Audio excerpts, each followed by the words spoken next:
মধ্যে লোহার কাঁটা থাকবে। এই লোহার কাঁটা যুক্ত পানিগুলা যখন মুখের সামনে নেওয়া হবে, এত গরম পানি, পানির গরমের সাওয়াত উজুহাহুম, পানি পান করবে না, পান করার আগে শুধু গরমে ওই গরমটা তাদের চেহারা জ্বালায়া দিবে। ওয়াকাত্তাবনা ফি বুতুনিহিম, পান করার আগে পেটের নাড়ি বুড়িগুলা সব ধ্বংসে দিবে। পানি পান করার আগে গরমে তাদের এই অবস্থা হবে, পেটের নাড়ি বুড়িগুলা ঝলসে দিবে। ফায়াকুলুনা, এক পর্যায়ে একে অপরকে বলবে, উদউ খাজানাতা জাহান্নাম, জাহান্নামের প্রহরীদেরকে ডাক দাও, জাহান্নামের রক্ষীদেরকে ডাক দাও। জাহান্নামের রক্ষী ফেরেশতারা বলবে, বলো কি বলবা? বলবে আর সহ্য করতে পারি না। রক্ষীরা বলবে, আলাম তাকু তাতিকুম রুসুলুকুম বিল বাইয়িনাত, রাসূলরা কি তোমাদের কাছে দাওয়াত নিয়ে আসে নাই? তারা বলবে, বালা এসেছে, তো গ্রহণ কেন করো নাই? এবার তারা বলবে, প্রহরীদেরকে ডাক দিয়ে লাভ নাই, উদউ মালিকা, জাহান্নামের দারোগা মালিককে ডাক দাও। না দাও, ইয়া মালিকুল ইয়াকদি আলাইনা রাব্বুক, জাহান্নামের দারোগা মালিককে ডাক দিবে, ডাক দিয়ে বলবে, ও মালিক, আল্লাহরে বলো আল্লাহ যেন আমাদেরকে মৃত্যু দিয়ে দেয়। জাহান্নামের দারোগা মালিককে যখন তারা ডাক দিবে, মালিক তাদের ডাকে সাড়া দিবে। ইমাম আহমদ বলেন, রুব্বিতু আন্না বাইনা দুআইহিম ওয়া বাইনা ইজাবাতি মালিকিন ইয়াহুম আলফাআম, মালিক তাদের ডাকে সাড়া দিবে 1000 বছর পর। ডাক দিবে মালিক 1000 বছর পর। জাহান্নামের দারোগা মালিক বলবে, বলো কি বলবা? 1000 বছর পর বলবে, কি বলবা বলো। আল্লাহ আমাদেরকে হেফাজত করেন। আমিলাতুন নাসিবা, আমিলা বিপর্যস্ত, নাসিবা ক্লান্ত। এই আয়াতের ব্যাখ্যায় ইকরিমা এবং সিদ্দি রাহমাতুল্লাহি আলাইহিমা বর্ণনা করেন, আমিলাতুন ফিদ দুনিয়া বিল মাআসি নাসিবাতুন ফিন নার বিল আযাব। আমিলা, দুনিয়াতে গুনাহের কারণে তারা আমিলা, শুধু গুনাহের কাজ করছে। নাসিবা, আযাবের কারণে তারা ক্লান্ত হয়ে যাবে। আল্লাহ হেফাজত করেন। আমিলাতুন নাসিবা। ইমাম বুখারী রাহমাতুল্লাহি আলাইহি বুখারী শরীফের মধ্যে এই আয়াতের ব্যাখ্যায় আব্দুল্লাহ ইবনে আব্বাস থেকে উনি একটা উদ্ধৃতি এনে বলেছেন, আমিলাতুন নাসিবা মানে হলো আন-নাসারা, খ্রিস্টান সম্প্রদায়। সেদিন তারা দুনিয়াতে বহুত মেহনত করছে, তারা তাদের এই মেহনত, আমিলা মানে কর্মচারী, আমিলা শ্রমিক, তাদের এই শ্রম দুনিয়াতে যে দিয়েছে এটা কোনো কাজে আসবে না। নাসিবা, কিয়ামতের ময়দানে আযাবের ভয়াবহতা দেখে ক্লিষ্ট ক্লান্ত হয়ে যাবে তারা। আল্লাহ হেফাজত করেন। মুসনাদুল ফারুক 2 নম্বর খণ্ড। ওমর ফারুক রাদিয়াল্লাহু তাআলা আনহু, মাররা ওমর ইবনুল খাত্তাব রাদিয়াল্লাহু তাআলা আন বিদাইরি রাহিব। ওমর ফারুক রাদিয়াল্লাহু তাআলা আন একজন পাদ্রীর যে ইবাদতখানা, পাদ্রীর যে আস্তানা, এই আস্তানার পাশ দিয়ে হযরত ওমর ফারুক রাদিয়াল্লাহু তাআলা আন অতিক্রম করলেন। তো পাদ্রী মুসলমান না, তো পাদ্রীর ঘরের পাশ দিয়ে অতিক্রম করলেন। পাদ্রী মুসলমান না, কিন্তু আলেম, মানে আপনার অন্য ধর্মের আলেম, মানে পাদ্রী জানে কোনটা জান্নাত কোনটা জাহান্নাম, পাদ্রী জানে যে ইসলাম ধর্ম সঠিক।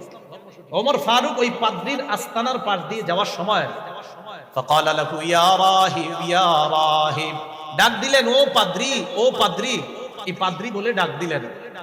ওমর ফারুক অন্য ধর্মের একজন আলেমের আস্তানার পাশ দিয়ে যায়, যাওয়ার সময় ডাক দিলেন, ও পাদ্রী, ও আলেম, এইদিকে আসো। ফাশরাফা, পাদ্রী হযরত ওমর ফারুকের দিকে যখন রওনা করলেন, ফাজআলা ইয়ানজুরু ইলাইহি ওয়া জাআলা ইয়াবকি।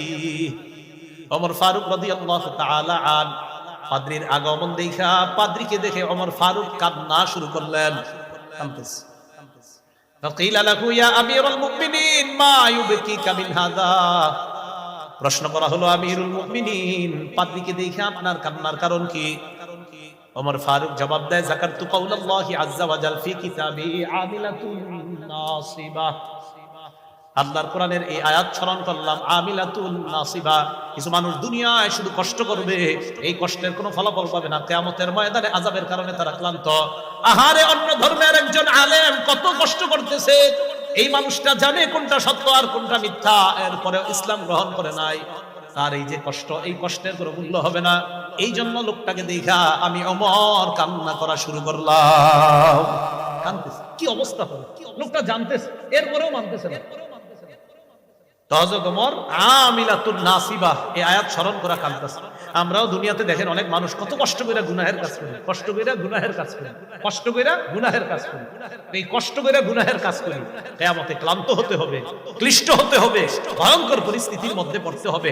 সেই পরিস্থিতির মধ্যে যেন পড়া না লাগে, দুনিয়াতে থাইকেই যেন নিরাপত্তা নামা নিয়ে কবরে যেতে পারি, এমন মুমিন হওয়ার তৌফিক দান করেন। তো এটাই বললেন আল্লাহ, আমিলাতুন নাসিবাহ। এরপরে দেখেন তাসলা নারান হামিয়া, তারা প্রবেশ করবে নারান হামিয়া, উত্তপ্ত জাহান্নামের মধ্যে প্রবেশ করবে, আগুনের মধ্যে প্রবেশ করবে, উত্তপ্ত আগুনের মধ্যে প্রবেশ করবে, গরমের মধ্যে প্রবেশ করবে। কেমন গরম? ইবনে কাসির রাহমাতুল্লাহি আলাইহি তাফসীরের কিতাবে আনেন, ইনতাহা হারুহা ওয়া গিলিয়ানুহা, এমন গরম যে গরমের পর আর গরম হতে পারে না, মানে এত গরম যে এর চেয়ে বেশি গরম আর হইতে পারে না, এত গরম জাহান্নামের আগুন।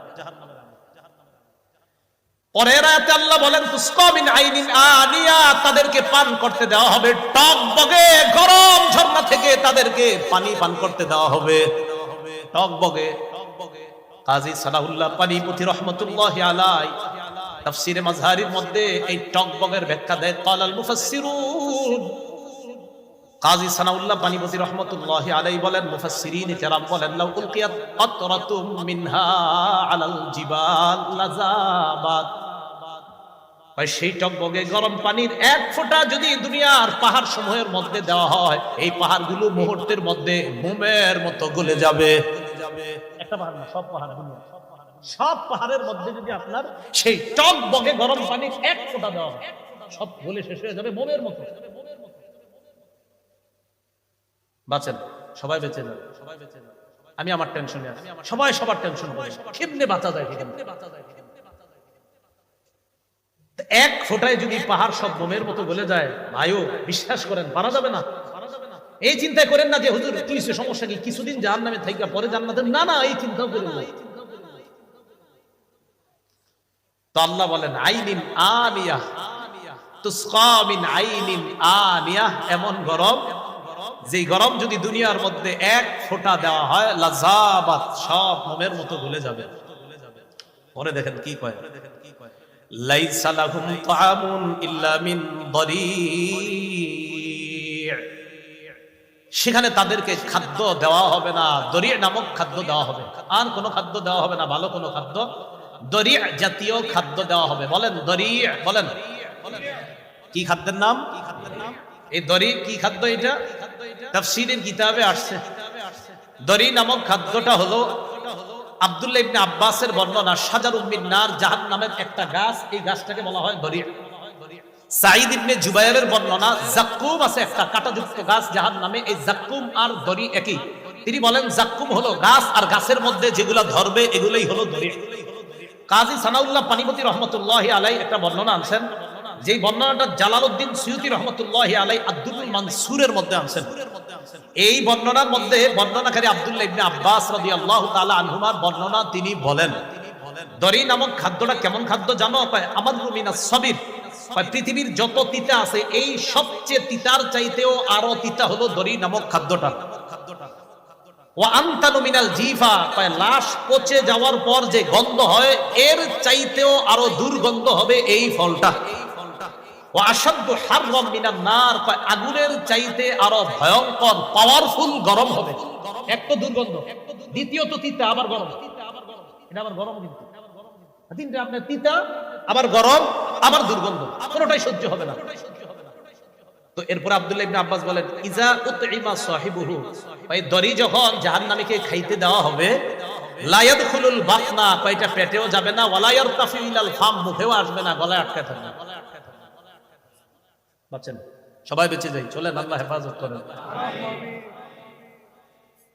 দরি নামক খাদ্যের ব্যাপারে ইমাম বুখারী রহমতুল্লাহি আলাইহি বুখারী শরীফের মধ্যে আনছেন মুজাহিদ রহমতুল্লাহি আলাইহি থেকে, দরি হলো এমন এক খাদ্য পৃথিবীর মধ্যে আর কি আপনার, তিনি বলেন নাবাতুন ইউকালু লাহু আশ-শিবরিক, কোন ঘাস উঠার পর এটা যখন সজীব থাকে, এক ধরনের সজীব ঘাস, এই ঘাসকে বলা হয় শিবরিক, এটাকে দরি বলা হয়। তো শিবরিক, যেই ঘাসটাকে শিবরিক মানে তাজা ঘাস, যেটাকে শিবরিক বলা হয়, ইউসাম্মিহি আহলুল হিজাজ আদ-দরি ইদা ইয়াবিসা, এই সজীব ঘাসটা যখন শুকিয়ে যায় হিজাজবাসীরা এটাকে বলে দরি। তাহলে ঘাস শুকানোর পর এটাকে হিজাজবাসী বলে দরি, আর শুকানোর আগে এটাকে বলা হয় শিবরিক। শিবরিক মানে হলো তরু তাজা মাত্র সবুজ যেই ঘাস, এই ঘাসটাকে বলা হয় দরি মানে শিবরিক। তাহলে ঘাস সজীব যখন থাকে তখন এটাকে বলা হয় শিবরিক, এক ধরনের সুন্দর ঘাস, আর এটা যখন শুকায়া যায় এটাকে হিজাজবাসী বলে দরি। আর জাহান্নামে যে দরি নামক খাদ্য, এটার ভয়ঙ্কর তিনটা বৈশিষ্ট্য হলো, 1 নাম্বার সবচেয়ে তিতা, 2 নাম্বার সবচেয়ে গরম, 3 নাম্বার সবচেয়ে দুর্গন্ধযুক্ত। আল্লাহ হেফাজত করেন। তিরমিজি শরীফের 2586 নম্বর হাদিসের বর্ণনা, আবু দারদা রাদিয়াল্লাহু তাআলা আনহুর বর্ণনা, قال رسول الله صلى الله عليه وسلم يلقى على أهل النار الجوع। রাসূলুল্লাহ সাল্লাল্লাহু আলাইহি ওয়াসাল্লাম বলেন, জাহান্নামীদেরকে আযাব দেওয়া হবে বিভিন্ন ধরনের আযাবের মধ্যে একটা আযাব হলো ক্ষুধার আযাব। ক্ষুধার আযাব, ক্ষুধা কিসের আযাব? রমজানে 22 বছর বয়স ছেলে ডাক দেয় না আম্মা, কেন? বাচ্চা মানুষ, কি মানুষ, এজন্য রোজা রাখে না, বুঝা যাবে সেটা। ইউলকা আলা আহলিন নারি আল জু', জাহান্নামীদেরকে বিভিন্ন আযাবের সাথে ক্ষুধার আযাব দেওয়া হবে। ফায়াদিলু মা হুম মিনাল আযাব, অন্যান্য আযাবের সাথে ক্ষুধার আযাব তারা ভোগ করবে। ক্ষুধার আযাব ভোগ করতে করতে এক পর্যায়ে ফায়াস্তাগিসুনা, জাহান্নামীরা বলবে খাদ্য দাও, খাদ্য দাও, আর ক্ষুধার যন্ত্রণা সহ্য করতে পারি না। ফায়ুগাসুনা বিতআমিন মিন দরি, তাদেরকে ওই দরি নামক খাদ্যটা দেওয়া হবে। দরি নামক ভয়ঙ্কর 3টা বৈশিষ্ট্য সম্পন্ন খাদ্য দেওয়া হবে। দরি নামক খাদ্য দেওয়ার পর এই খাদ্য যখন তাদেরকে দেওয়া হবে, খাদ্যটা যখন তারা খাবে, খাদ্য খাওয়ার পর তাদের অবস্থা এত ভয়ঙ্কর হবে, এই খাদ্য যখন তারা নিবে নেওয়ার পর তারা ভয়ঙ্কর বিপদের মধ্যে পড়বে। আর তারা দেখবে এটা পেটের মধ্যেও যায় না, মুখের মধ্যেও আসে না। ফায়াস্তাগিসুনা বিতআম, এবার তারা আবার খাদ্য তালাশ করবে। এবার তাদেরকে দেওয়া হবে ফায়ুরফাউ ইলাইহিমুল হাবিব বিল কালালি বিল হাদিদ। দরি নামক খাদ্য দেওয়ার পর যখন তারা এই খাদ্যটা খেতে পারবে না, আবার তারা খাদ্য চাইবে, চাওয়ার পর ফায়ুগাসুনা বিতআবিন জি গুসসা, এমন খাদ্য দেওয়া হবে যে খাদ্য গলার মধ্যে আটকা যায়। কোরআনে গুসসা শব্দ, এমন খাদ্য যেই খাদ্য গলার মধ্যে আটকা যায়। গলার মধ্যে খাদ্য আটকানোর পর ফায়াজকুরুনা আন্নাহুম ইউজিজুনাল গুসাসা ফিদ দুনিয়া বিশরাবি, এবার তাদের মনে পড়বে দুনিয়ায় আমাদের গলার মধ্যে কিছু আটকাইলে আমরা কি জানি করতাম, কি করতাম? পানি খেতাম। দুনিয়াতে কিছু আটকাইলে কি খেতাম? তখন যখন আপনার ওই দরি নামক খাদ্য আর কাঁটাযুক্ত খাদ্য গলায় আটকাবে, তখন তাদের মনে পড়বে আচ্ছা আমরা না দুনিয়াতে কিছু আটকাইলে পানি খাইতাম, তো এটা মনে পড়বে। তখন মনে পড়ার পর ফায়াস্তাগিসুনা বিশরাব, পানি চাইবে। কি চাইবে? পানি চাওয়ার পর ফায়ুগাসুনা ফায়ুরফাউ ইলাইহিমুল হামিম বিল কালালি বিল হাদিদ, তাদেরকে পানি দেওয়া হবে, ওই পানির মধ্যে লোহার কাঁটা থাকবে। পানিতে আবার লোহার কাঁটা, এই লোহার কাঁটা যুক্ত পানি যখন তাদেরকে দেওয়া হবে, ফাইদা দানাত মিন উজুহিহিম, এই লোহার কাঁটা যুক্ত পানিগুলা যখন মুখের সামনে নেওয়া হবে, এত গরম পানি, পানির গরমে সাওয়াত উজুহাহুম, পানি পান করবে না, পান করার আগে শুধু গরমে ওই গরমটা তাদের চেহারা জ্বালায়া দিবে। ওয়াকাতাত মা ফি বুতুনিহিম, পান করার আগে পেটের নারী বুড়িগুলা সব ধ্বংসে দিবে। পানি পান করার আগে গরমে তাদের এই অবস্থা হবে, পেটের নাড়ি বুড়িগুলা ঝলসে দিবে। ফায়াকুলুনা, এক পর্যায়ে একে অপরকে বলবে, উদউ খাজানাত জাহান্নাম, জাহান্নামের প্রহরীদেরকে ডাক দাও, জাহান্নামের রক্ষীদেরকে ডাক দাও। জাহান্নামের রক্ষী ফেরেশতারা বলবে, বলো কি বলবা? বলবে আর সহ্য করতে পারি না। রক্ষীরা বলবে, আলাম তাকু তাতিকুম রুসুলুকুম বিল বাইয়িনাত, রাসূলরা কি তোমাদের কাছে দাওয়াত নিয়ে আসে নাই? তারা বলবে, বালা এসেছে, তো গ্রহণ কেন করো নাই? এবার তারা বলবে, প্রহরীদেরকে ডাক দিয়ে লাভ নাই, উদউ মালিকা, জাহান্নামের দারোগা মালিককে ডাক দাও। না দাও, ইয়া মালিকুল ইয়াকদি আলাইনা রাব্বুক, জাহান্নামের দারোগা মালিককে ডাক দিবে, ডাক দিয়ে বলবে, ও মালিক, আল্লাহরে বলো আল্লাহ যেন আমাদেরকে মৃত্যু দিয়ে দেয়। জাহান্নামের দারোগা মালিককে যখন তারা ডাক দিবে, মালিক তাদের ডাকে সাড়া দিবে। ইমাম আহমদ বলেন, রুব্বিতু আন্না বাইনা দুআইহিম ওয়া বাইনা ইজাবাতি মালিকিন ইয়াহুম আলফা আম, মালিক তাদের ডাকে সাড়া দিবে 1000 বছর পর।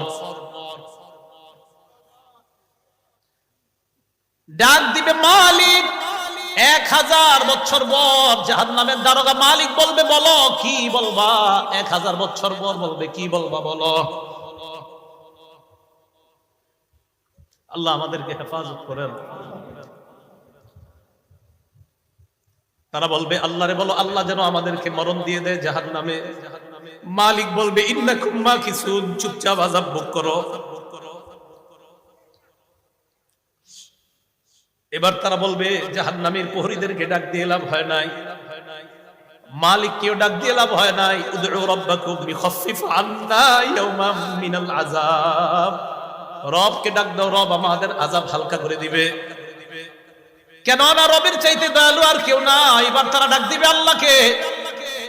আল্লাহকে ডাক দেওয়ার পর তারা বলবে, সূরা মুমিনুনের মধ্যে আল্লাহ বলেন, রব্বানা গালাবাত আলাইনা শিকওয়াতুনা, এরা ডাক দিয়ে বলবে, আল্লাহ আমাদের হতভাগ্য, আমাদের দুর্ভাগ্য আমাদের উপর বিজয় লাভ করছে। দুর্ভাগ্যদের অন্তর্ভুক্ত হওয়া যাবে না। আপনি জানেন না এই আয়াতটা আমি কতবার তেলাওয়াত করি, যখন সামনে আসে আমার এই আয়াত, কি অবস্থাটা হবে। জাহান্নামীরা বলবে, আল্লাহ আমাদের দুর্ভাগ্য, আমরা দুর্ভাগা হওয়ার কারণে আজকে আমাদের উপর, আমাদের এই দুর্ভাগা হওয়াটা আমাদের উপর বিজয় লাভ করছে। দুনিয়াতে আপনার কথা শুনি নাই। ওয়া কুন্না কওমান দাল্লিন, আল্লাহ আমরা ছিলাম পথভ্রষ্ট সম্প্রদায়। রব্বানা আখরিজনা মিনহা, আল্লাহ আমাদেরকে বের করে দেন না এখান থেকে। ফাইন উদনা ফাইন্না যালিমুন, আল্লাহ একবার বের করে দেখেন, আমরা যদি আর খারাপ কাজ করি, আমরা জালেম, আমরা আর খারাপ কাজ করব না। এই কথা বলার পর আল্লাহ যেই জবাবটা দিবেন, আল্লাহ বলবেন, ইখসাউ ফিহা ওয়ালা তুকাল্লিমুন, আল্লাহ বলবে লাঞ্ছিত অবস্থায় জাহান্নামে থাক, কোনো কথা বলবি না। রব বলবে, কথা বলবি না, চুপচাপ থাক, চুপচাপ থাক। দয়াময় রব বলবে, কথা বলবি না, চুপচাপ থাক, চুপচাপ থাক। আমি তোমাদেরকে কি সতর্ক করি নাই? আপনারা জানেন ফেরেশতারা এটা বলছে, এটা বলছেন আল্লাহ যখন বলবে লাঞ্ছিত অবস্থায় চুপচাপ, কোনো কথা বলবি না। বহুত পেরেশানির মধ্যে পড়ে যায় আয়াত যখন, রব যখন বলবে কোনো কথা নাই, কি অবস্থা হবে। তাই বলছিলাম দুনিয়া থেকে নিরাপত্তা নামা নিয়ে যাওয়া, নিরাপত্তা নামা যদি নিয়ে না যাইতে পারি, ঠকে গেলাম, হতভাগা হয়ে গেলাম। আল্লাহ সকলকে সৌভাগ্যবানদের কাতারে শামিল হওয়ার তৌফিক দান করেন। তো আল্লাহ বলবে, ইখসাউ ফিহা ওয়ালা তুকাল্লিমুন, কথা বলবেন না। তো বলছিলাম ওই যে দরিয়ে, এই দরিয়ে নামক খাদ্য দেওয়ার পর এরপরে দেওয়া হবে কাঁটাযুক্ত খাদ্য, গুচ্ছ জাতীয় খাদ্য। বলে আটকানোর পর বলবে পানি দাও, তো পানি দিবে, পান করবে কি, চেহারার সামনে নিতে চেহারা ঝলসে যাবে, পেটের সব ঝলসে যাবে। তখন তারা ফেরেশতা ডাক দিবে, জাহান্নামের প্রহরী ডাক দিবে, মালিককে ডাক দিবে, আল্লাহকে ডাক দিবে। সবাই তো একটা একটা বলবে, প্রহরীরা বলবে রাসূল আসে নাই, আর মালিক বলবে 1000 বছর পর চুপচাপ আযাব ভোগ করো, তাও তো একটু কথা বলবে। আল্লাহ কি বলবে দেখেন, লাঞ্ছিত অবস্থায় থাকো, কোনো কথা নাই, থাকো। রব যদি বলে কথা নাই, তখন তো শেষ। তো বলছিলাম দরিহ লা ইউসমিনু ওয়া লা ইউগনি মিন জু'। কয় দরি নামক খাদ্যটা কেমন জানো? এটা পুষ্টিও যোগায় না, ক্ষুধাও নিবারণ করে না। আচ্ছা, আমরা খাদ্য খাই কেন বলেন তো? হয়তো পুষ্টি বাড়ার জন্য, না হয় যেন ক্ষুধা নিবারণ হয়। আল্লাহ বলে লা ইউসমিনু, দরি নামক খাদ্য পুষ্টিও যোগাবে না, ক্ষুধাও নিবারণ করবে না। কিছু মনে করবেন না, পৃথিবীর একটা খাদ্য আছে যে খাদ্যটা অ্যাভেলেবল মানুষ খায়, যেটা তার পুষ্টিও যোগায় না, ক্ষুধাও নিবারণ করে না। হুজুর কি দেন? মাশাআল্লাহ, ধূমপান। কি পান? ধূমপান। এটা পুষ্টিও যোগায় না, ক্ষুধাও নিবারণ করে না। বুঝা যায় দুনিয়ার ধূমপান জাহান্নামের দড়ির সাথে অনেকটা মিলে যায়। কি জি? জোরে কর না জি। এটা সবাই শোনা যায়। ঠিক। আপনাদের মুসল্লি যারা আছে এগুলোর দিকে তাকায় বলেন কি ঠিক আছে? দড়ি যেটা পুষ্টিও যোগায় না, ক্ষুধাও নিবারণ করে না। তো আমি কিন্তু বলছি না, আপনারাই বলছেন। আমি কিন্তু প্রথমে বলি না ধূমপান, আপনারাই বললেন এই খাদ্যটা কি? এটা পুষ্টিও যোগায় না, ক্ষুধাও নিবারণ করে না। তো আপনারা এবার মিলান এটার সাথে কোনটা মিলেন? এরপরেও যদি কেউ ধূমপান করে কি করা? আল্লাহ হেফাজত করে না। তাহলে দরি নামক খাদ্য পুষ্টিও যোগায় না, ক্ষুধাও নিবারণ করে না। তো আমরা দেখছি যে এটার সাথে একটা খাদ্যের মিল আছে। আর আমি মাঝে মাঝে অবাক হই, ধূমপানের প্যাকেটের মধ্যে লেখা থাকে ধূমপান মৃত্যু ঘটায়। লেখা আছে, মনে করেন লেখা আছে মৃত্যু ঘটায়, মানে আমি দেখতেছি লেখা মৃত্যু ঘটায়, এরপরেও টান দিতেছি। মানে কি? আল্লাহ আমাদের সকলকে এই দুনিয়াতে থাকতেই, আমি আপনি সহ আমরা সবাই যেন একদম কবর থেকে নিরাপদ হয়ে যেন আমরা কিয়ামতের মাঠে গিয়ে রহমতের চাদরে ঢেকে যেন আল্লাহ আমাদেরকে পুলসিরাত পার করে দেন। আমিন। তাহলে এতক্ষণ জানলাম আমরা এমন কিছু চেহারা, যে চেহারাগুলো নিচে থাকবে, যে চেহারাগুলোর ভয়ঙ্কর অবস্থা হবে, জাহান্নামে যাবে, এরকম এরকম হবে। এবার আল্লাহ কি বলে দেন? কিছু চেহারা থাকবে নিয়ামতে পরিপূর্ণ। আলহামদুলিল্লাহ, আল্লাহ আপনি আমাদেরকে ওই চেহারাওয়ালা বানায় দেন। লিসাইহা রাদিয়া, আগের চেহারাওয়ালাদেরকে আল্লাহ বলছে দুনিয়ার মধ্যে তারা গুনাহের কাজ করছে, কষ্ট করার কারণে কিয়ামতের ময়দানে তারা ক্লান্ত। এবার কি বলে দেখেন, লিসাইহা, তারা দুনিয়ার মধ্যে আখিরাতের কর্ম করার চেষ্টা করছে, এই চেষ্টা করার কারণে রাদিয়া, কিয়ামতের ময়দানে তারা সন্তুষ্ট হয়ে যাবে। তাহলে আগের দল দুনিয়াতে খারাপ কর্ম করার কারণে ক্লান্ত, আর পরের দল দুনিয়াতে কর্ম করছে, কষ্ট করছে, বাকি তারা সন্তুষ্ট। তাহলে আগের দল কিয়ামতে ক্লান্ত, অসন্তুষ্ট, আর পরের দল লিসাইহা, দুনিয়াতে কর্ম করেছে, কষ্ট করেছে, বৃষ্টিতে ছাতা মাথায় দিয়ে পানি এদিকে লেগেছে সেদিকে লেগেছে, মসজিদে কষ্ট করে গিয়েছে। তাহলে ওরাও কষ্ট করেছে, তারাও কষ্ট করেছে। আল্লাহ বলে রাদিয়া, দ্বিতীয় শ্রেণীর কষ্ট যারা করেছে, কিয়ামতের ময়দানে এই চেহারাগুলা দেখলেই বুঝবা তারা সন্তুষ্ট হচ্ছে। আর কি? ফি জান্নাতিন আলিয়া, তারা থাকবে নিরাপদ জান্নাতে, শান্তির জান্নাতে, চিরস্থায়ী চির সুখের জান্নাতে থাকবে, আলিশান জান্নাতের মধ্যে থাকবে। আচ্ছা, আমরা যারা এখানে বসা, আমাদের যদি দেখা সাক্ষাৎটা জান্নাতে হয়, মজা কি কম হবে না বেশি? তো আমরা ভালো হয়ে যাই, চলেন সবাই, কি বলেন? ফি জান্নাতিন আলিয়া লা তাসমাউ ফিহা লাগিয়া, জান্নাতের মধ্যে জান্নাতীরা লাগিয়া শুনবে না। লাগিয়া মানে অনর্থক কথা। ইমাম বুখারী ব্যাখ্যা করেছেন 7 মাস জান্নাতের মধ্যে জান্নাতীরা কোনো গালি গালাজ শুনতে পাবে না। দুনিয়াতে আমরা অনেক কিছু শুনছি, ইমাম সাহেবরা শুনে, খতিবরাও শুনে, মাদ্রাসার মুতামিম সাহেবরাও শুনে, কত মানুষের কত কথা শুনে। ইনশাআল্লাহ হুজুর না, একটু নিশ্চিত থাকেন, একটু কষ্ট করেন, জান্নাতে অন্তত এই গালি গালাজ শুনতে পাবেন। লা তাসমাউ ফিহা লাগিয়া, জান্নাতের মধ্যে অনর্থক কোনো কথা থাকবে না, কোনো অনর্থক কথা শোনা যাবে না। কত সুন্দর কথা হবে জান্নাতে, সে আলোচনা আমি পুরোটা করছি না। সর্বশেষ জান্নাতি যেই মানুষটা, এই মানুষটা আল্লাহরে সর্বশেষ তখন যখন তাকে জান্নাত থেকে বের করবে, এবার আমার আলোচনা আছে, দেখবেন লম্বা আলোচনা আছে সর্বশেষ জান্নাতির নিয়ে। ও যখন সর্বশেষ স্টেজে আল্লাহরে বলবে, আল্লাহ ওই যে একটা গাছ দেখা যাইতেছে, এটার কাছে আমারে নিয়ে যান, এরপরে আমি আপনার কাছে আর কিছু চাইবো না। বুখারী তো আছে, মুসলিম শরীফে লম্বা হাদিস। আল্লাহকে তুমি বারবার কইতেছো আর কিছু চাইবা না, তোমারে এক গাছের নিচে যাই, আবার তুমি আরেকটা চাও, আবার আরেকটার নিচে নেই, আবার আরেকটা চাও, এখন এটার নিচে গেল জমানে যদি নিয়ে যাই, তুমি কিছু চাইবা না, মাবুদ এটাই শেষ, আর কিছু চাবো না। তো আল্লাহ তারে নিয়ে গেছে কোথায়? জান্নাতের একদম দরজার সামনে একটা গাছ। এই গাছটা এত সুন্দর, এত নিয়ামতে পরিপূর্ণ যে আগে যতগুলা নিয়ামত আল্লাহ তারে পার করছে ওটার কাছে আগের গুলা কিছুই না। তো সেখানে গেছে, ওয়াদা করছে আর কিছু যাবো না। যাওয়ার পর অপেক্ষা করতেছে, হঠাৎ দেখে তার কানে জান্নাতীদের আওয়াজ আসতেছে। কি আসতেছে? সূরা গশিয়া কি বলছে? জান্নাতে কোনো কি থাকবে না, গালিগালাজ থাকবে না। ওই ব্যক্তি জান্নাতীদের আওয়াজ শোনার পর বললে, এত সুন্দর আওয়াজ কিসের? আল্লাহ আমারে একটু ওই আওয়াজ যারা করতেছে তাদের কাছে নিয়ে যান। তাহলে আওয়াজ কত সুন্দর হবে, কারণ তারে তো আল্লাহ একের পর এক নিয়ামত দিতেছে। তাহলে তার আওয়াজটা কত সুন্দর, নিয়ামতে পরিপূর্ণ আওয়াজ। মানে আমি চিন্তা করি হাদিসে যে জান্নাতীদের আওয়াজটাও কত চমৎকার হবে। ওই ব্যক্তিরা আল্লাহ বলবে, আরে দেখ ঠিক আছে, 10 দুনিয়ার সমপরিমাণ এই যে আওয়াজ, যত সুন্দর ফুলের বাগান, ফলের বাগান, এই জাতীয় 10 দুনিয়ার সমপরিমাণ একটা বাগানের মালিক তোমাকে বানায় দিবে। একটা আলিশান জান্নাতের বাগান, মানে আলিশান জান্নাত। এই জান্নাত মানে প্রাসাদ, রাজ প্রাসাদের মালিক বানায় দিলাম। তো আল্লাহ বলেন, লা তাসমাউ ফিহা লাগিয়া, যেই চেহারাগুলা সন্তুষ্ট চিত্তে তাদেরকে দেখবা, তারা জান্নাতের মধ্যে কোনো গালিগালাজ শুনবে না।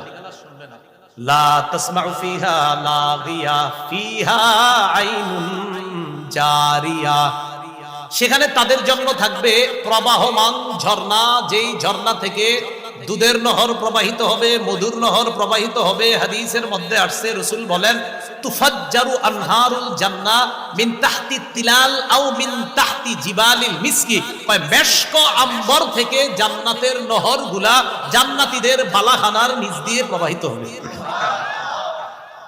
কক্সবাজার দেখলে মন চাই মাঝে মাঝে, টাকা পয়সা তো কম, মন চাই কিন্তু আপনাদের সবার, কিন্তু যে হুজুর ওই জায়গায় গেলে গুনাহ হয়, কেমনে যাবো?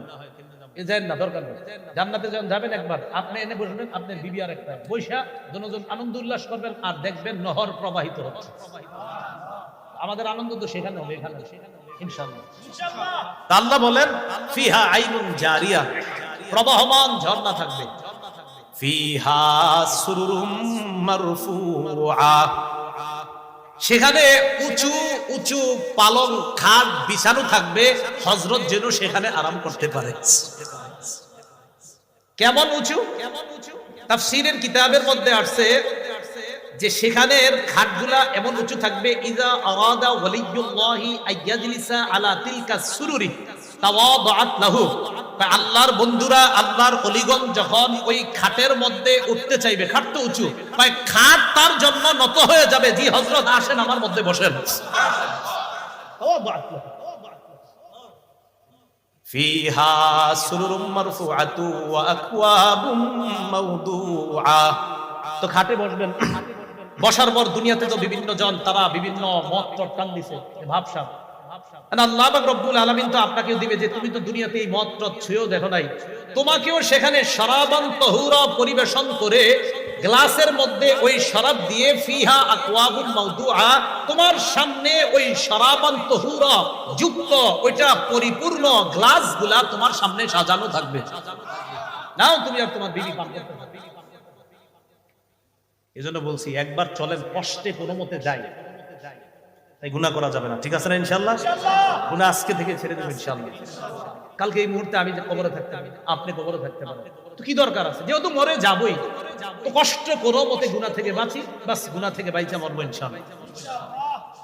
ওয়া নামারিকু মাসফুফা, তো খাটে বসে রয়েছেন আপনি, আর সামনে আপনার গ্লাস টালাস দেওয়া, এখন আপনি শরাবান তাহুরা পান করবেন, তো একটু হেলান দেওয়া তো দরকার। আল্লাহ বলে, ওয়া নামারিকু মাসফুফা, আরে কোনটা হেলান দিবা? সারি সারি বালিশ বিছানো থাকবে।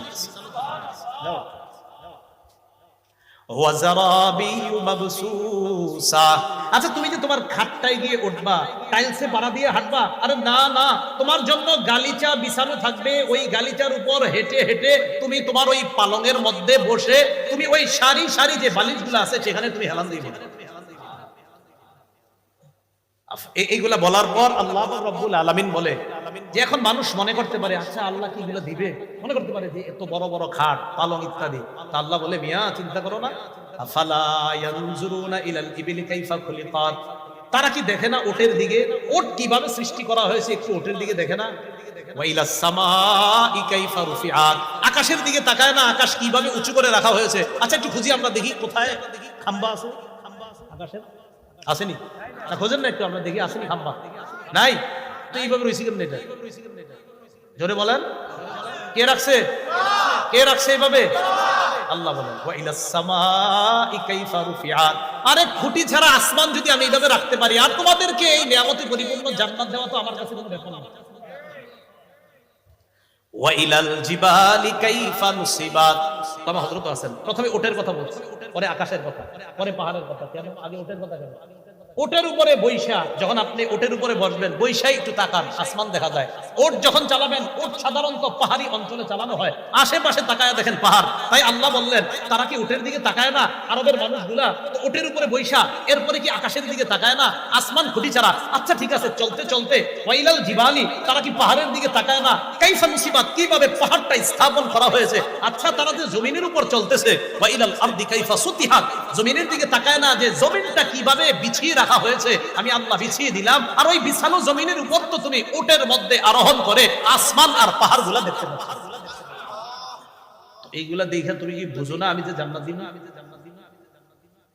এরপরে আল্লাহ বলেন ফাযাক্কির। তো নবীজি সাল্লাল্লাহু আলাইহি সাল্লাম একটু চিন্তিত, আহারে আমি এত দাওয়াত দেই, কাফেররা কেন গ্রহণ করে না? কথার কথা। যেমন আজকে আপনারা আমি চাইছি দেখি এমন ভাবে বুঝাই যেন আজকে থেকে আর কেউ গুনাহ না করেন।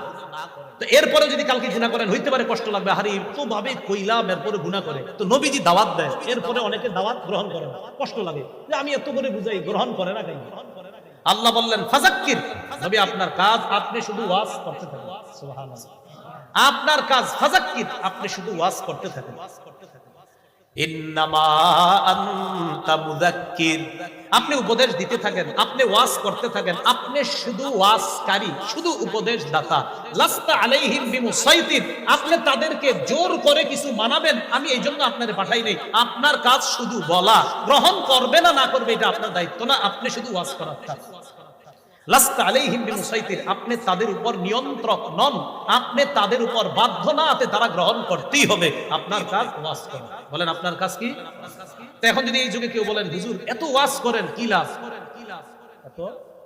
এত ওয়াজ করেন আসেনি, আমাদের কাজ কি শুধু পৌঁছায় দেওয়া? খতিব সাহেবের কাজ কি শুধু?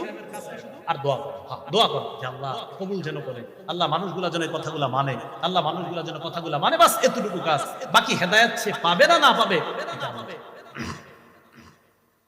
তো আল্লাহ বলেন ইল্লা মান তাওয়াল্লা ওয়া কাফার, যে ব্যক্তি আপনার দাওয়াত গ্রহণ না করে মুখ ফিরিয়ে নিবে, ওয়া কাফার আর কুফরি করবে, ফায়ুআযিবুহুল্লাহুল আযাবাল আকবার, আল্লাহ তাকে বড় আযাব দিবে, বড় শাস্তি দিবে। ইন্না ইলাইনা ইয়াবাহুম, তাদের সবাইকে জানায়া দেন আমার কাছেই সকলে ফিরে আসতে হবে।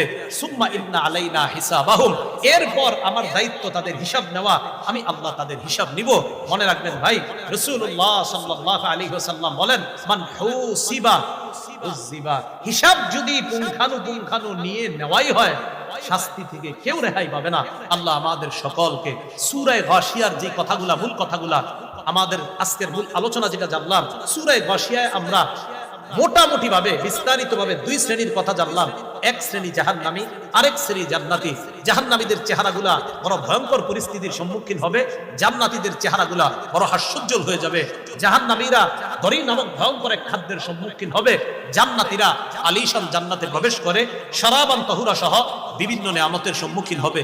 আল্লাহ আমাদের সকলকে সৌভাগ্যবান তথা জান্নাতীদের অন্তর্ভুক্ত যেন দুনিয়াতে থেকেই নামটা লিখিয়ে যেতে পারি, আল্লাহ তৌফিক দান করেন। সর্বশেষ আমাদের সকলের সাক্ষাৎ যেন আল্লাহ আবার জান্নাতে করিয়ে দেয়। আল্লাহ আমাদের সকলকে কবুল করে নেন। আমিন। ওয়া আখিরু দাওয়ানা আনিল হামদুলিল্লাহি রাব্বিল আলামিন। ফাকের আবাসস্থল, যে যত বেশি গান শুনবে তার কলবে তত বেশি মুনাফিকি পয়দা হবে। জোরে বলেন নাউজুবিল্লাহ। তাহলে এক নাম্বার গানের ক্ষতি হলো দিলে নিফাক সৃষ্টি হবে। দুই নাম্বার গানের ক্ষতি, গান মানুষকে ব্যভিচারের প্রতি উৎসাহিত করবে, বলেন নাউজুবিল্লাহ। তিন নাম্বার ক্ষতি, গান মস্তিষ্কের উপর আবরণ ফেলে দিবে, মস্তিষ্কের উপর পর্দা পড়ে যাবে। তখন মানুষের এই বিবেকবোধ কাজ করবে না, কোনটা হারাম কোনটা হালাল। গান শুনতে শুনতে এমন অবস্থা হয়ে যাবে তখন তার কাছে পৃথিবীর রঙ তামাশাগুলা এগুলোই মনে হবে খুব, এবং সে গান শোনার পরে বলবে আলহামদুলিল্লাহ, মাশাআল্লাহ, এগুলো বলতে থাকবে। খেলায় জয়লাভ করলে এক শ্রেণীর মানুষ শুকরিয়া আদায় করতে করতে নামাজ পড়ে, রোজা রাখে, এত আবেগ, এত কিছু হয়ে যায়। আপনি দেখেন মানে কি আশ্চর্য, আজকে সকালে ফজরের সময় বাসা থেকে প্রায় 1.25 কিলো দূরে হেঁটে গিয়ে ফজর পড়ছে। আজকে দেখি রাস্তায় প্রচুর মানুষ। ঘটনা কি, এত মানুষ কেন? পরে জানলাম সবাই টিকা দেওয়ার জন্য সিরিয়াল ধরছে। আজকে আপনি জানতে পারলেন যে আপনার উপর আইন হয়েছে, আপনার টিকা দিতে হবে এবং শরীরে এটা একটা প্রতিষেধক ঔষধ হিসাবে কাজ করবে। কত গুরুত্ব সহকারে আমরা সবাই টিকাটা দিচ্ছি, অথচ ফজরের সময় সবাই সিরিয়াল হয়ে আল্লাহ বলছে আসো ফজর পড়ো, একটা মানুষও ফজর পড়ছে না। হ্যাঁ, আমি দীর্ঘক্ষণ হাঁটলাম আর চিন্তা করলাম, ফজর পরে আবার বের হলাম, দেখলাম কেউ যায় কিনা, না সিরিয়াল ভাঙা যাবে না, সিরিয়ালে সবাই আছে। আমি চিন্তা করলাম একটু আগে তো আল্লাহ ডাকলো, ফজরের সময় তো এখনো বাকি আছে না, আল্লাহ বলছে আসো ফজর পড়ো, কেউ বলল না। অথচ দেখেন শরীরের প্রতি কতটা যত্ন সবার, কিন্তু মানুষ কেন এটা চিন্তা করে না যে আমার যে শরীরের প্রতি আমি এত যত্ন নিচ্ছি, ডাক্তারের কাছে যাচ্ছি, ঔষধ খাচ্ছি, এই শরীর জাহান্নামের সামান্য আযাব তো সহ্য করার ক্ষমতা রাখে না। তা আমি কিভাবে আজান শোনার পরে আমি সালাতে যাই না? মানুষের ভিতরে এই উপলব্ধি কেন হয় না? কবে উপলব্ধি হবে বলেন? 60, 75, 70, 80 হয়ে যায়, এখনো বলে চেষ্টা করতেছি সূরা শিখার, এখনো 4টা সূরা সহি শুদ্ধভাবে পারে না। আপনি আর কবে পারবেন বলেন? তো 3 নাম্বার, মস্তিষ্কের উপর আবরণ পড়ে যায় গান শুনতে শুনতে, হালাল হারাম আর পার্থক্য করে না, সব তার কাছে বরাবর। 4 নাম্বার, গান বেশি যারা শুনবে কোরআনের প্রতি তাদের তত বেশি অনীহা সৃষ্টি হবে। ভালো লাগবে না, কোরআনের প্রতি অনীহা সৃষ্টি হবে। সারা রাত টেলিভিশন দেখে আওয়াজ শুনে খারাপ লাগে না, ফজরের আজানের আওয়াজটা নাকি তার কাছে ভয়ঙ্কর বিরক্তিকর মনে হয়। এবং এই অভিব্যক্তি সাধারণ কোনো মানুষের নয়, এটা বিশ্বের মধ্যে একজন গায়ক এই অভিব্যক্তি করেছিলেন, আর একজন হলো আপনার রাইটার, লেখকও এই কথা বলেছে। তার কাছে তো আজান বেশ্যার ডাকের মতো মনে হয়, তো আরেকজনের কাছে হলো আপনার এটা আওয়াজটা ভয়ঙ্কর বিরক্তিকর।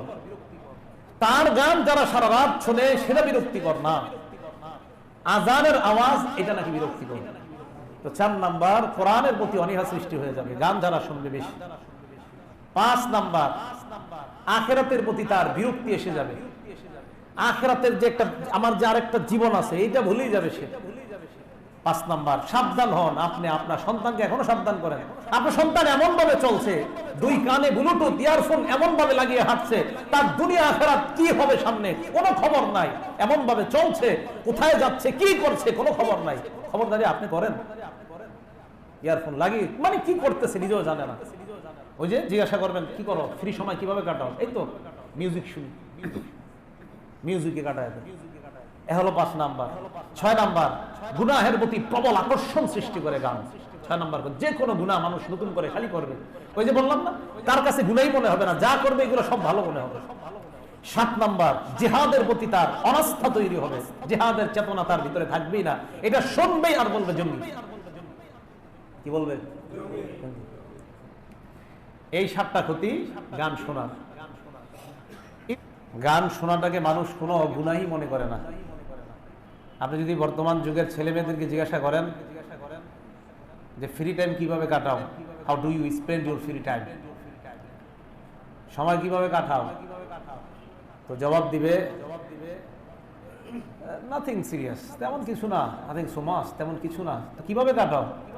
লিসনিং মিউজিক, অথবা বলবে লাইক টু লিসেন মিউজিক, আমি গান শুনতে পছন্দ করি, ফ্রি টাইমে গান শুনি। একদম কমন উত্তর ছেলে মেয়েদের, ফ্রি টাইমে কি করো? গান শুনি।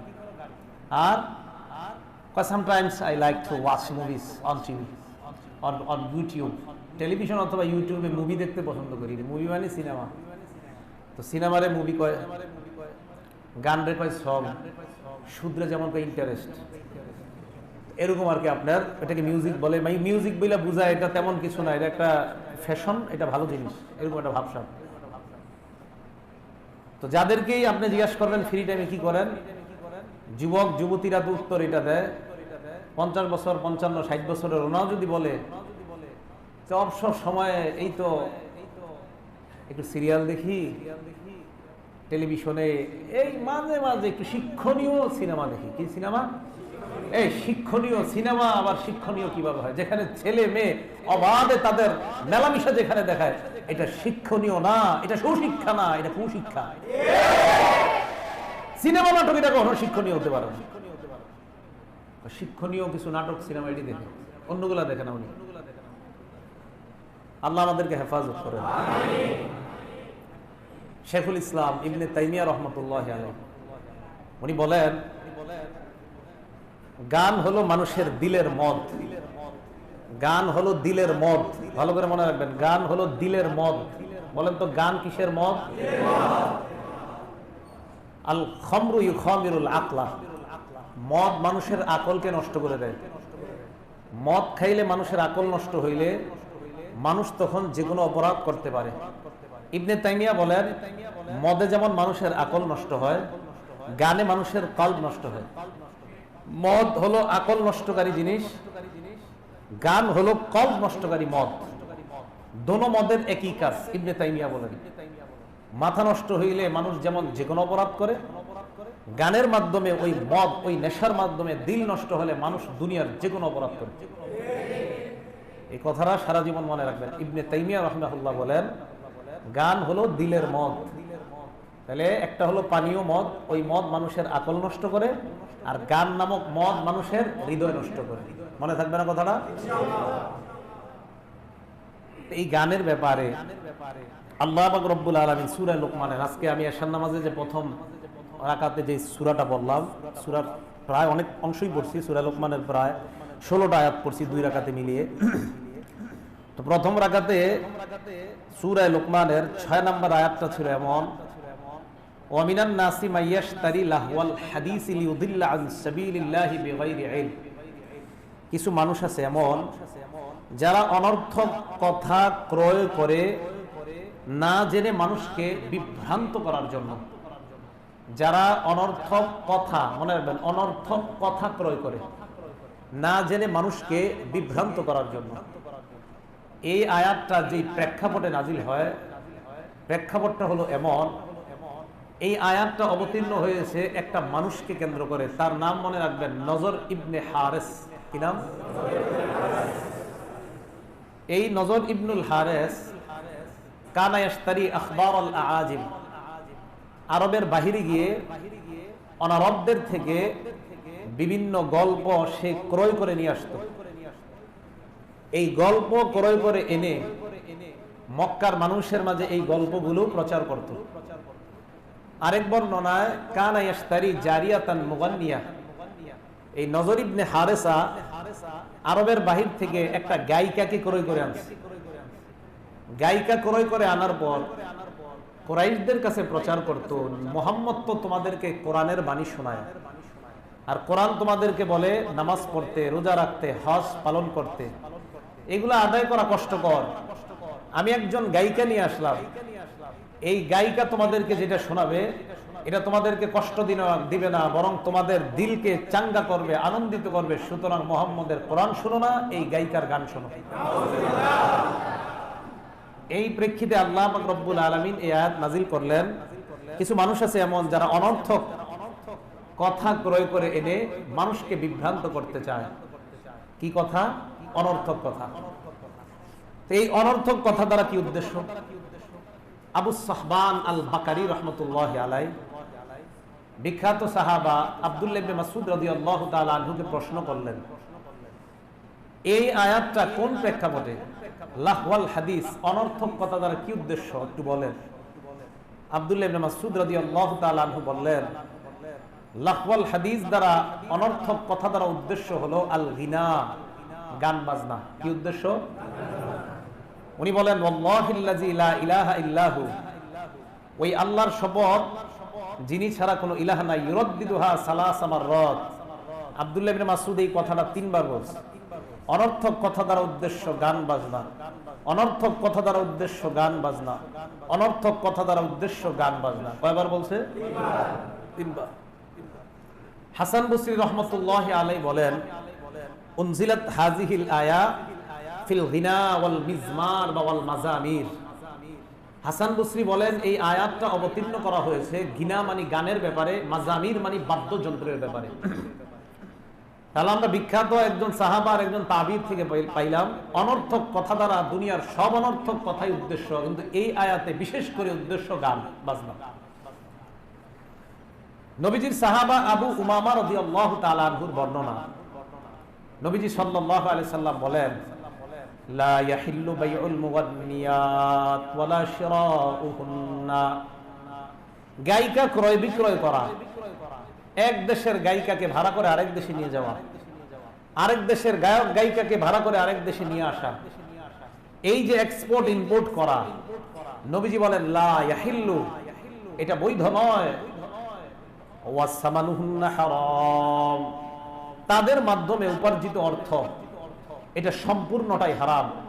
যারা টিকিট দিয়ে তাদের গান শুনবে এটাও হারাম, তারা গান শুনিয়ে যে টাকা কামাই করবে এটাও হারাম, তাদেরকে দিয়ে যে সমস্ত নামদারি মুনাফিক মার্কা নাম মুসলমান কিন্তু মুনাফিকরা এই গানের আয়োজন করবে তাদের সম্পূর্ণ অর্থটা হারাম, এটা নবীজি বলেন। তাহলে খুব ভালো করে আমরা মনে রাখবো, গান বাজনা শোনা হারাম, বলা হারাম, উপার্জিত সম্পদ হারাম। সূরা বনী ইসরাইল আয়াত নাম্বার 62, 63 এবং 64 নাম্বার আয়াত। আপনাদের ঘরে অনেকের বাংলা কোরআন শরীফ আছে বা তাফসিরে ইবনে কাসির আছে, অনেকের ঘরে তাফসিরে মাআরিফুল কোরআন আছে। আমি মাঝে মাঝে আয়াতের নাম্বারগুলো এই জন্য বলি, বাসায় গিয়ে মিলাবেন, ভালো লাগবে। তো সূরা বনী ইসরাইলের 62, 63 এবং 64 নাম্বার আয়াত। মাশাআল্লাহ আপনাদের মাঝে অনেকে খাতা কলম নিয়ে আসে, শুধু এইগুলো টুইকা রাখে। আর আমার জুমার মসজিদে তো মাশাআল্লাহ একাধিক মুসল্লি খাতা কলম নিয়ে বসে। আপনারা খাতা কলমটা রাখলে মাঝে মাঝে শুধু নাম্বারিং গুলা, আয়াতের নাম্বারটা বাস, বাসায় যদি কোরআন শরীফ থাকে গিয়ে একটু দেখবেন যে তাফসিরের পরে ওইটা দেখতে আর একটু ভালো লাগতেছে, ওহো কালকে এই কথাগুলো শুনছি, বাসায় গিয়ে মিলানোর পরে দেখবেন আরো ভালো লাগতেছে। তো আল্লাহ পাক রব্বুল আলামিন বলেন ইবলিসের ব্যাপারে, আল্লাহ বলে ইবলিসের ব্যাপারে আল্লাহ সূরা বনী ইসরাইলের 62 নম্বর আয়াতে বলে, ইবলিসের কথা আল্লাহ বলতেছে আমাদেরকে। ক্বালা আরাইতাকা হাযাল্লাযী কাররামতা আলাইয়া, মাবুদ জি আদমকে আমার উপর আপনি সম্মানিত বানাইলেন, মর্যাদা দিলেন। কি কয় দেখেন, আল্লাহরে ইবলিস কয় আপনি যে আদমকে আমার উপর মর্যাদা দিলেন, লা ইন আখখারতানি ইলা ইয়াউমিল কিয়ামা, আপনি যদি কিয়ামত পর্যন্ত আমাকে হায়াত দিয়ে দেন, লা আখতানিকান্না যুররিয়াতাহু ইল্লা কালিলা, তাহলে আমি এই আদমের সন্তানের মধ্য থেকে স্বল্প সংখ্যক সন্তান ছাড়া সবাইকে আমি পথভ্রষ্ট করেই ছাড়বো। বলেন নাউজুবিল্লাহ। ইবলিস কি বলছে দেখেন, স্বল্প সংখ্যক ছাড়া বেশিরভাগ গুলোকে আমি পথভ্রষ্ট করবো। আপনারা সৌভাগ্যবান, আল্লাহ তাআলা আমাদেরকে যে মসজিদে আনছে, এমন সময়ও যে আল্লাহ আমাদেরকে মসজিদের জন্য কবুল করেছে।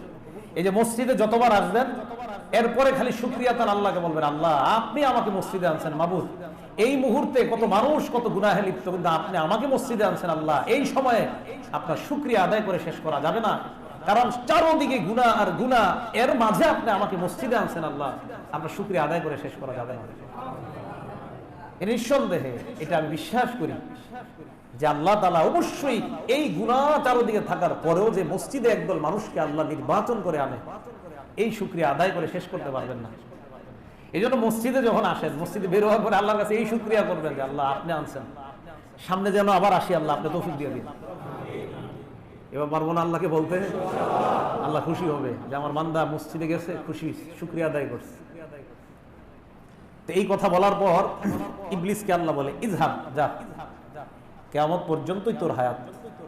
ফামান তাবিআকা মিনহুম, আদম সন্তানের মধ্য থেকে যারা তোর অনুসরণ করবে, ফাইন্না জাহান্নামা জাযাউকুম জাযাআম মাওফুরা, তুই এবং তোকে যারা অনুসরণ করবে তাদের ঠিকানা হলো পরিপূর্ণ প্রতিদান জাহান্নাম। বলেন নাউজুবিল্লাহ। আয়াতের মাধ্যমে আল্লাহ জানায় দেয়, আদম সন্তান আমি ইবলিসকে বলে দিলাম যারা তোমরা তার অনুসরণ করবা তোমরাও জাহান্নামী। এই আয়াত দ্বারা আল্লাহ আমাদেরকে ইঙ্গিত করে, আল্লাহ আমাদেরকে জাগ্রত করে দেয়, বান্দা আমি কিন্তু বলে দিয়েছি ইবলিসের অনুসরণ যারা করবে তারা জাহান্নামী। সাবধান হও, সতর্ক হও। এরপরে দেখেন কি বলে, ওয়াস্তাফজিজ মান ইসতাতা'তা মিনহুম বিসাউতিক, ওয়াস্তাফজিজ মানে হলো প্ররোচনা করো, প্ররোচনা দাও, ধোঁকা দাও, মান ইসতাতা'তা মিনহুম তাদের মধ্য থেকে যাকে তুমি পারো। কিভাবে? বিসাউতিকা তোমার আওয়াজের মাধ্যমে। বলেন কিসের মাধ্যমে? কি বললো আল্লাহ শুনেন, তুমি প্ররোচনা দাও, ধোঁকা দাও তোমার আওয়াজের মাধ্যমে তাদের মধ্য থেকে যারে পারো। সৌতুকা সব থাকতে আল্লাহ সৌতুন কেন বললেন? তুমি তোমার আওয়াজ দিয়ে এদের মধ্যে যারে পারো ধোঁকা দাও। সৌতুন দ্বারা কি উদ্দেশ্য? মুফাসসিরিনে কেরাম বলেন, কুল্লু দাঈন ইয়াদউ ইলা মাসিয়াতিল্লাহ, সমস্ত ওই আহ্বান, সমস্ত ওই ডাকা, সমস্ত ওই কথা, সমস্ত ওই কর্ম, যে কর্ম আল্লাহর নাফরমানির দিকে ডাকা হয় সেটাই হলো শয়তানের আওয়াজ। যেই কর্ম কথা যা আল্লাহর নাফরমানির দিকে ডাকবে এটাই কার আওয়াজ? আব্দুল্লাহ ইবনে আব্বাসের ছাত্র ইমাম মুজাহিদ রাহমাতুল্লাহি আলাইহি বলেন, যদিও সব কিছু হলো শয়তানের আওয়াজ যা আল্লাহর নাফরমানির দিকে আহ্বান করে, তবে এই জায়গায় সৌতুন দ্বারা তিনটা উদ্দেশ্য। জোরে বলেন কয়টা? এক নাম্বার আল গিনা, গান, গান উদ্দেশ্য। দুই নাম্বার আল মিজমার, বাদ্যযন্ত্র উদ্দেশ্য। গিটার একবার বাজায় আওয়াজ হয়, সেটা গিটারের আওয়াজ নয়, এটা হলো ইবলিসের আওয়াজ। কোরআনের কথা। আল গিনা, গান, এটা শয়তানের আওয়াজ। আল্লাহ বলেন, তোমার আওয়াজের মাধ্যমে যাদেরকে পারো ধোঁকা দাও। ভালো করে মনে রাখবেন, অইসলামিক হারাম গানের মাধ্যমে মুসলমানদেরকে যারা ধোঁকা দেয়, এই কণ্ঠ, এই আওয়াজ তাদের মুখ দিয়ে যদিও বের হয়, এই আওয়াজ এটা তাদের আওয়াজ না, কোরআনের ভাষা অনুযায়ী এটা শয়তানের আওয়াজ। তোমার আওয়াজের মাধ্যমে তাদের যাকে পারো প্ররোচনা দাও, ধোঁকা দাও। কি বোঝা গেল? দেখেন, ইবলিসকে আল্লাহ বললেন, তুই